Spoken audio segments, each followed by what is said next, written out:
September 1, 1941. Outside Moscow, the ground trembled under the relentless advance of German panzer divisions. Smoke curled over shattered villages, and the air was thick with fear and tension. Amid the chaos, a new silent threat appeared: dogs trained to carry explosives, bolted across frozen fields toward the enemy tanks. These were no ordinary dogs. Once strays and companions, they had been transformed into living weapons.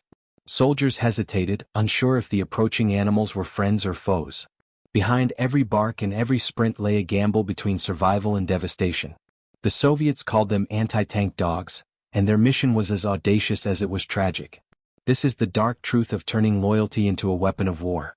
By the summer of 1941, Operation Barbarossa had thrown the Soviet Union into chaos. German panzer divisions tore through the western borders with a speed that seemed almost unstoppable. Entire towns vanished under the weight of mechanized warfare, leaving civilians and soldiers alike scrambling to survive. The Red Army, unprepared for the combination of speed, armor, and firepower, sought unconventional solutions. Traditional defenses were failing. Anti-tank guns were few, mines were scarce, and every tank lost was a step closer to the fall of Moscow. Desperation fueled innovation, and in this climate, a chilling idea emerged: dogs as anti-tank weapons. It began in secret training facilities deep in the Soviet interior. Trainers experimented with hundreds of dogs, strays from farms, abandoned animals, and even pets taken from families. The concept was simple in theory: strap explosives to a dog, train it to seek out enemy tanks, and detonate the payload at the precise moment. Reality, however, proved far more complicated. Dogs are creatures of habit, guided by scent, routine, and instinct. The first experiments were catastrophic. Many dogs ran in the wrong direction, some froze in fear, and others returned to their handlers, unwittingly turning the weapon back on their own people.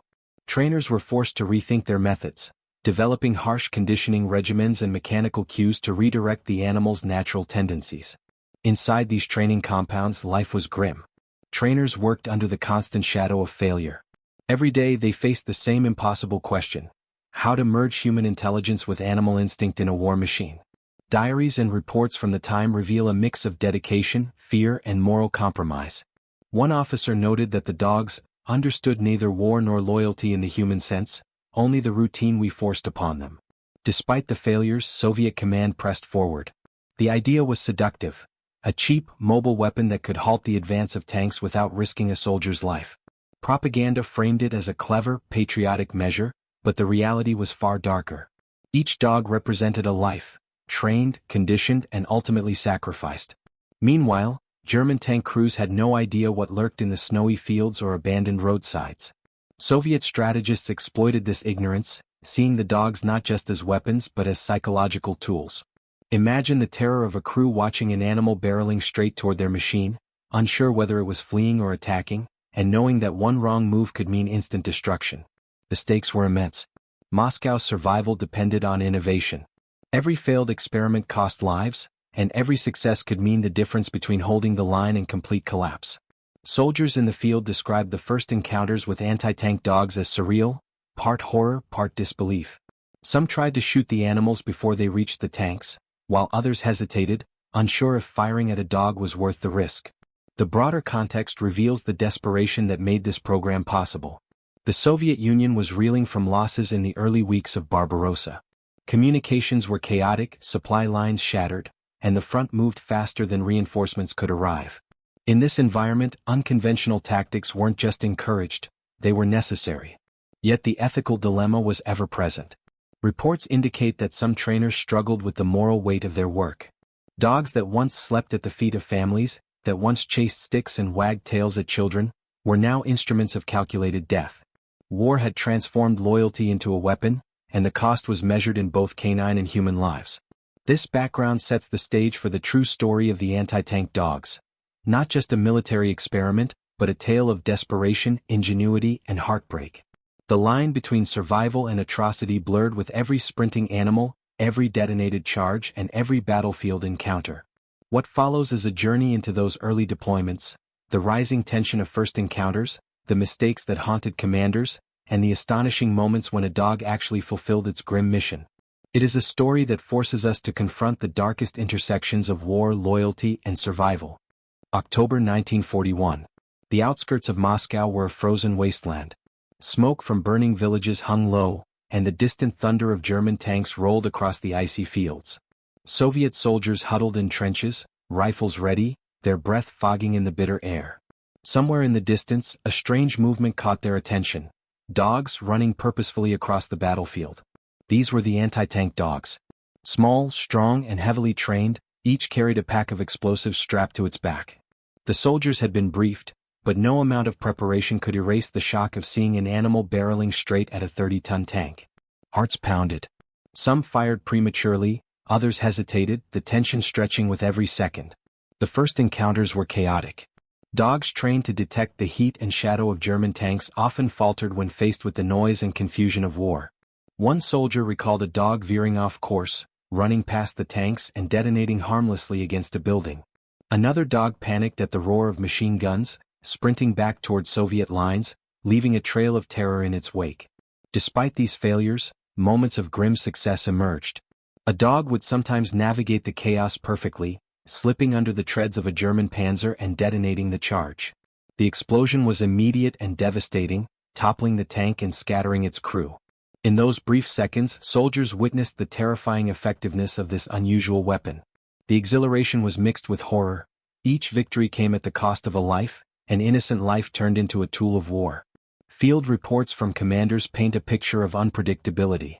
Some units refused to use the dogs, calling them unreliable and cruel. Others pressed forward, desperate for any advantage. The Soviet leadership, meanwhile, continued to refine the program, introducing new training techniques, senkyus, and mechanical targets.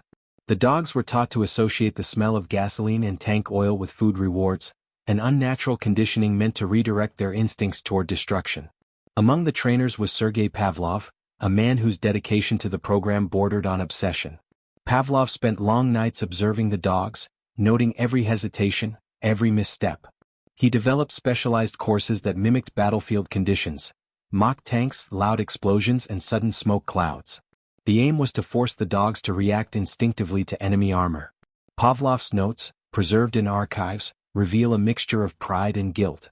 "They do not understand the war we fight," he wrote, "only the path we compel them to take." The tension in the field was palpable. Soldiers often had to make split-second decisions. Should they fire at a charging dog, risking the explosives it carried, or let it approach and hope it completes its mission? Mistakes were deadly. One anecdote tells of a dog running under a Soviet tank by mistake, detonating the charge and killing several of its own troops. The line between ally and enemy blurred with every explosion. Yet these early encounters shaped the program in profound ways. Trainers and commanders learned to anticipate errors, to time deployments with artillery barrages, and to position dogs in ambushes along likely tank routes. The battlefield became a chessboard, with living pieces that obeyed neither human logic nor predictable patterns. On October 16, 1941, a dramatic encounter unfolded near a small village northwest of Moscow. A squad of Soviet infantry released a group of trained dogs as German tanks advanced. The first few dogs veered off, some panicking at gunfire. Then one animal, a brown mutt named Rizik, sprinted directly under a Tiger tank. The explosion tore through the armored giant, halting its advance and forcing the rest of the convoy to retreat. Soldiers watched in stunned silence, aware that the cost of victory had been the dog's life. These early successes fueled both hope and dread. The dogs were proving capable, but their unpredictability weighed heavily on the human psyche. Accounts from surviving soldiers describe the surreal experience of seeing an animal transformed into a weapon, knowing that their survival depended on the same creature that once inspired compassion. Training evolved alongside battlefield experience. Dogs were now selected for temperament, resilience under gunfire, and the ability to ignore distractions. Explosives were refined to reduce premature detonation while increasing lethality. Soldiers began to see the dogs as tools, but trainers struggled to suppress the emotional toll. Diaries reveal moments of quiet sorrow, a trainer watching a dog rest its head, knowing it would never return from the battlefield. By November 1941, anti-tank dogs had become a symbol of desperation and ingenuity. Propaganda emphasized their effectiveness, portraying them as patriotic heroes of the war effort. Yet the reality was far more complex. For every successful strike, there were multiple failures, each leaving a trail of death or chaos. The rising action of these early encounters reveals a profound tension. The The Soviet Union was learning to harness an unpredictable force, bending instinct to military necessity, while the battlefield remained a stage of chaos, fear, and uncertainty. Each deployment was a gamble, each mission a high-stakes experiment where survival and destruction intertwined. The stage was now set for a turning point, a moment when a single deployment would expose both the potential and the profound moral cost of this unconventional weapon. December 2, 1941. Moscow shivered under a bitter winter frost, the snow turning battlefields into a treacherous white wasteland. German tanks, confident from months of sweeping victories, advanced toward the outskirts of the city. Soviet soldiers dug in, tense, each breath crystallizing in the freezing air. This day would reveal the true cost and consequence of the anti-tank dog program. In a small clearing near the village of Krasnaya Polyana, the Soviets prepared a mass deployment of anti-tank dogs. Trainers and soldiers alike moved with a grim precision, strapping explosives to the animals and guiding them toward the approaching armored column.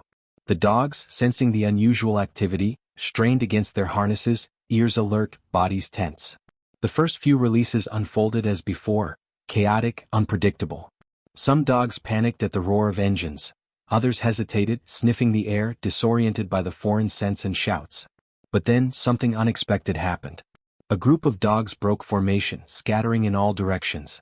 Some ran under Soviet tanks by mistake, detonating their payloads with devastating consequences.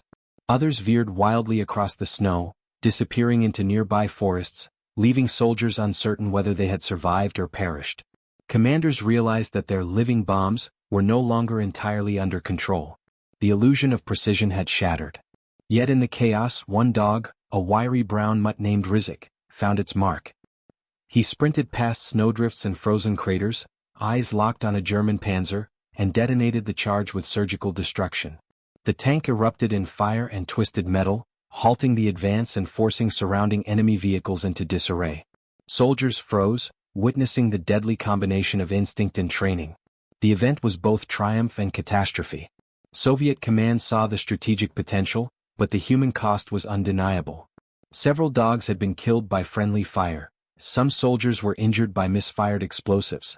The battlefield was littered with chaos. Reports from the day describe a surreal mixture of awe, horror, and disbelief.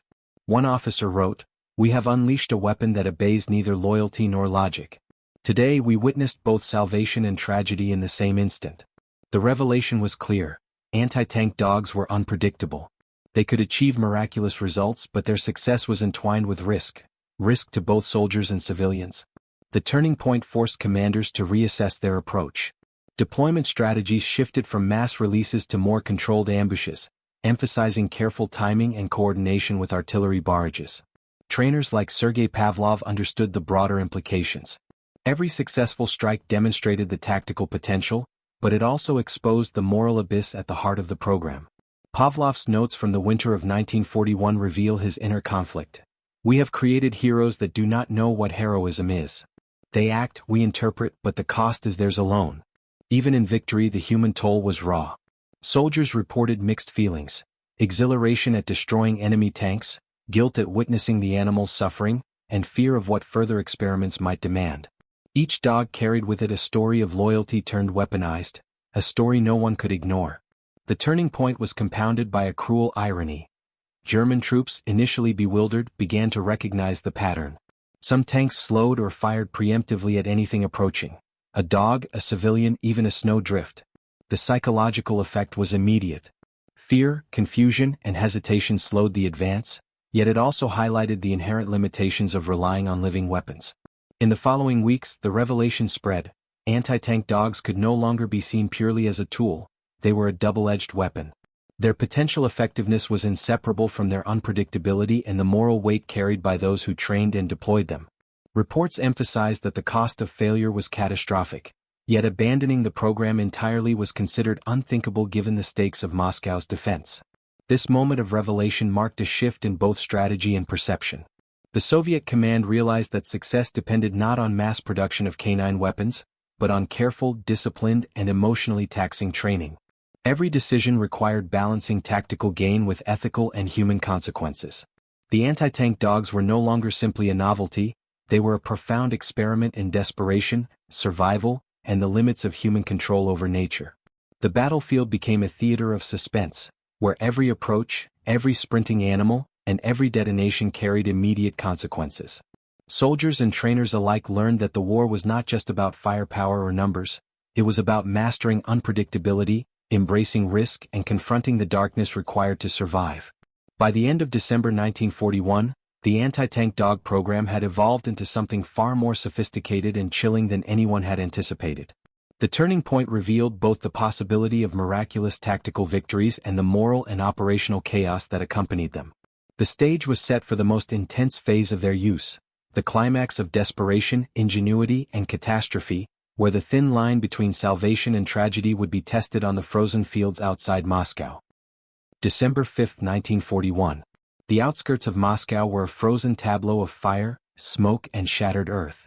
German panzer divisions had pushed closer than ever, their engines growling through the biting cold. Soviet soldiers, exhausted and fearful, prepared for what would be the most desperate anti-tank dog deployment yet. The plan was audacious. Dozens of trained dogs, each carrying explosives, would be released from concealed positions along a narrow forested corridor, designed to funnel enemy tanks into a deadly trap. Every step was calculated, every timing precise, or so the commanders hoped. As the first German tanks rumbled into view, the snow crunched under their treads. Soldiers gripped rifles and watched anxiously. Then, from the shadows of the pine trees, the dogs surged forward. Brown, black, and gray, they sprinted with unnatural purpose, bodies low to the ground, ears pinned back, harnesses heavy with explosives.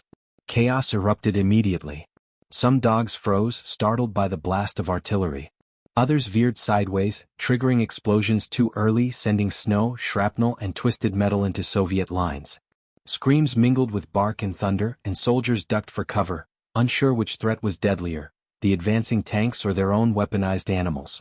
Then came a moment of surreal clarity.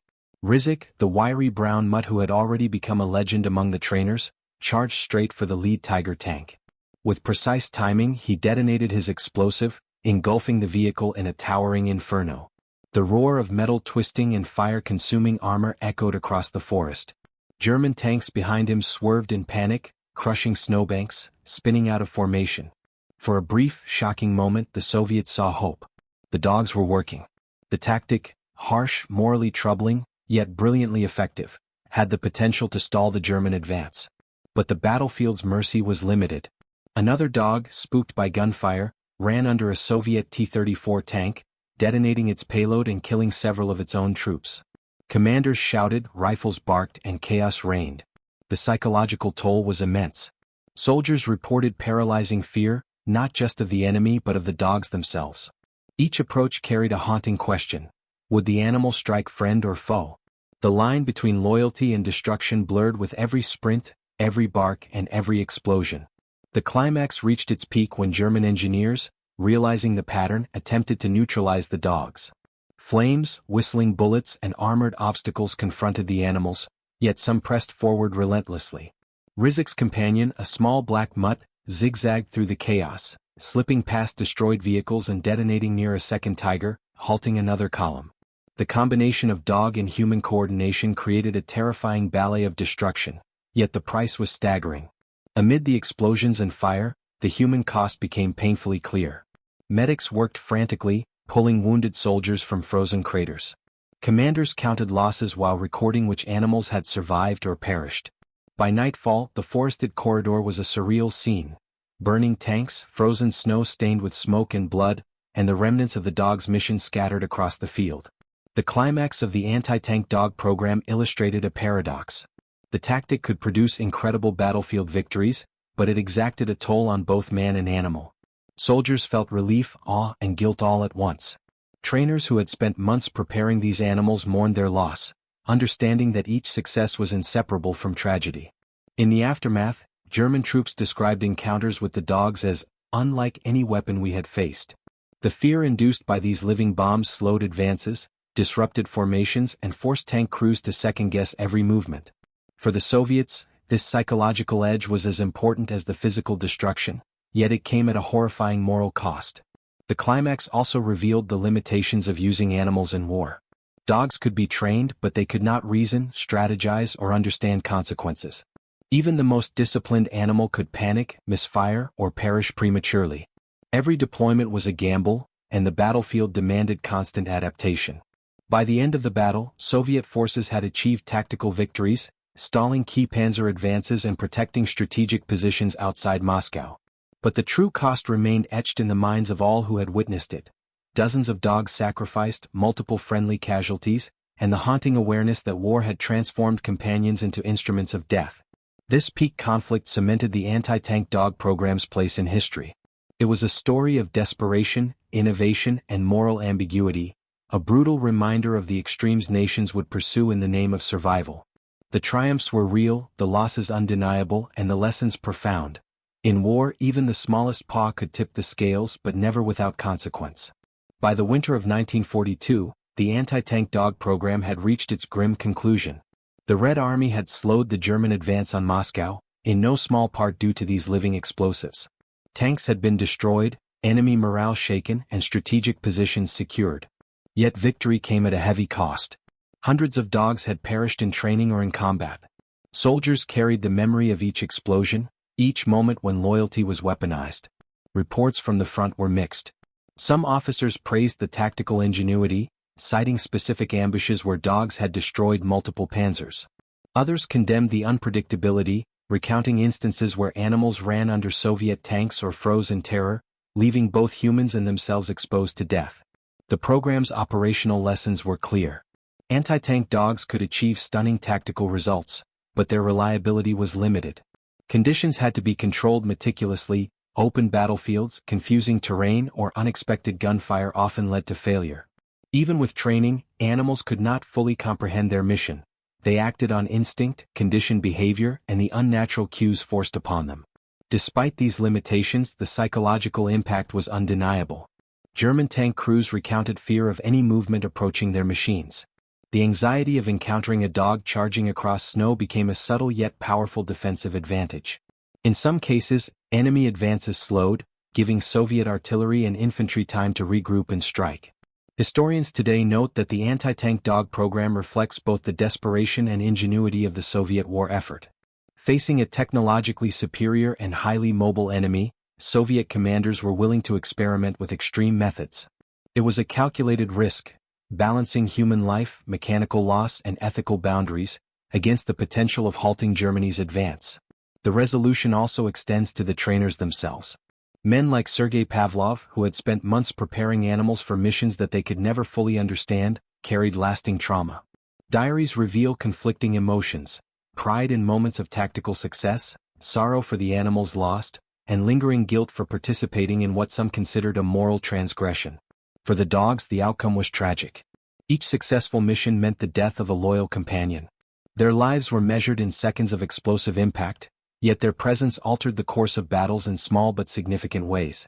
Some soldiers described brief, haunting moments when a dog paused in the snow, looking back as if to say goodbye, before disappearing into history in a flash of fire and metal.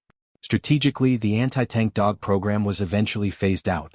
The Soviets shifted to more reliable anti-tank measures: mines, artillery, and improved tank technology. The lessons learned from the program influenced training, battlefield psychology, and emergency tactics, but the animals themselves were no longer deployed. Moscow was defended, but the cost, the human and canine toll, remained a dark chapter in wartime innovation.